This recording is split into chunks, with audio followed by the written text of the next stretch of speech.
ng bulan sa Mayo, gisaulog sa syudad sa Panabo ang tinuig nga selebrasyon sa maanyag sa syudad, Santa Cruzan 2024. Kisugdan ng kalihukan sa usa ka santos nga misa sa Santo Niño Parish sa pagpanguna ni Reverend Father Emerson de los Reyes. Man sa pagpaminaw sa mga pulong sa Dios, gipahigayon ng prosesyon sa mga sagala gikan sa simbahan ngadto sa Freedom Gym, Barangay New Pandan. Suot ilahang maanindot nga mga sanina, kauban ang ilahang mga escort. Nagpahigayon usab og paghalad og bulat ngadto kay Berheng Maria. Highlight sa maong kalihukan ang Regodon de Honor Dance nga giandam sa mga sagala. Sa Santa Cruzan 2024, 20 ka mga kabataan ang nirepresenta sa mga reyna sa sagala. Nahimo usab nga Reyna Elena si Georgina Joanna R. Capuyan nga taga-barangay Salvacion. Naa sa kalihukan si First Lady Josephine G. Relampagos, Executive Assistant 4 J.M. Relampagos,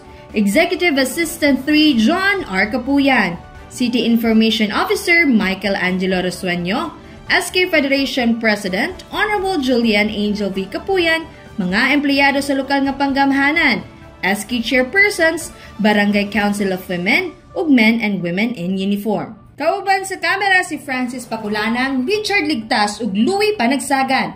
Kini si Team Acevedo gikan sa City Information Office Broadcast Services.